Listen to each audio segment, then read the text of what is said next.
This is Tinsley, Salty Abandoned and a Salty Quickie. You can probably hear my engine.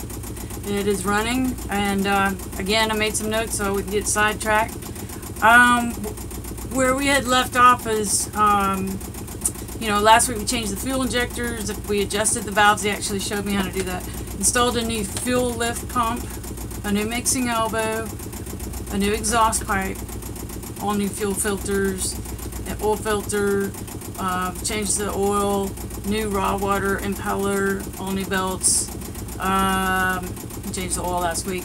But when he went to put in the exhaust pipe, the inlet or the insert to the muffler just kind of gave in. So it needed to be repaired. So they took it out, I guess Friday, and took it back to the shop and fixed the inlet. So where the pipe fits on to it, it is now all epoxied and everything. So it's working. A new one would have taken 6 to 8 weeks, and it wasn't burnt inside, so they felt like they could just fix that one. Save me some money. Not necessarily on labor, but on parts. So, let's see.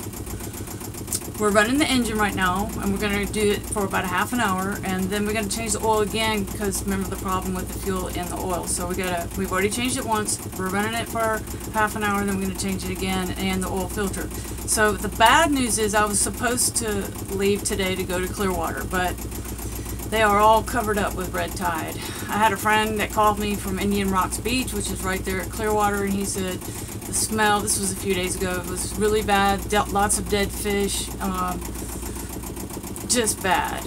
And I had a friend, that was Jim Maynard, and I had a friend named Warren, who's been a follower since the beginning, and he lives in Tarpon Springs. I actually did a video on him. He said it's all stinky and dead fish and everything in Tarpon Springs. So I was pretty bummed out. It's pretty much a buzz killer, that you know, anticlimactic after all this work and everything. But I decided, okay, so when that happens, I try to fill it in with something else. So I thought of this. I asked John Fletcher, who is my main weather advisor. He's a pilot and a sailor. He lives on his boat in Key West. I said, hey, if I come down there and I'm bringing a friend, can we sail to Cuba? Because he brought that up. He said, when you come down, you know, I wasn't sure if I was going all the way to the Keys, but he said if I did, bring the passport.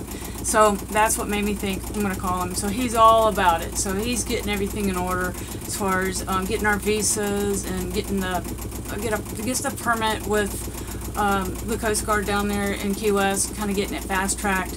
I had to do paperwork when I went to the Bahamas, but I didn't have to present it until I got there. Apparently you have to do something here. Well, we got a nice long ride, 90 miles to Cuba, so I'll figure that all out. He can tell me about it. Let's see, that's it. And, oh, I'm going to make a great video of the trip over to Cuba. I mean, how fabulous is that? John flies people there all the time. He's retired from Southwest, and he works for a little small airline there in Marathon. And so he flies people over there, and he flies people to the Bahamas and everything, and to the mainland. And, you know, the accommodations are not great. Pretty much stuck in time, 1960, whatever. But it's a once-in-a-lifetime thing. He said everybody's got to go at least once, and I've been reading some reviews about some people.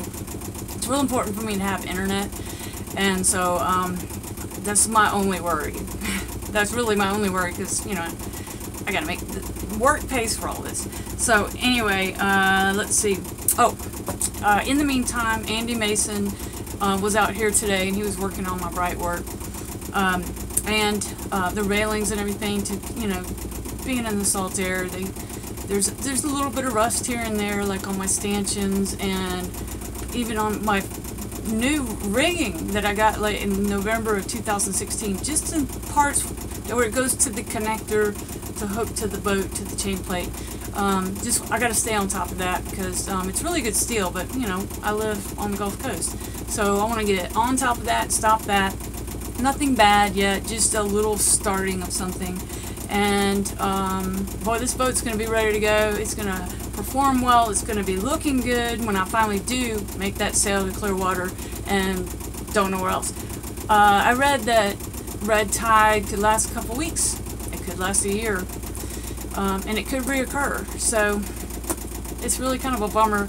for those people down there, because I hear, you know, it's bad. It's a bad smell. It's going to be bad for tourism. It's bad for people breathing. I saw a picture of a guy at Clearwater Beach, a lifeguard with a mask on, like a real mask, not just something over cloth over, like a real breathing mask. So that's really sad for those folks.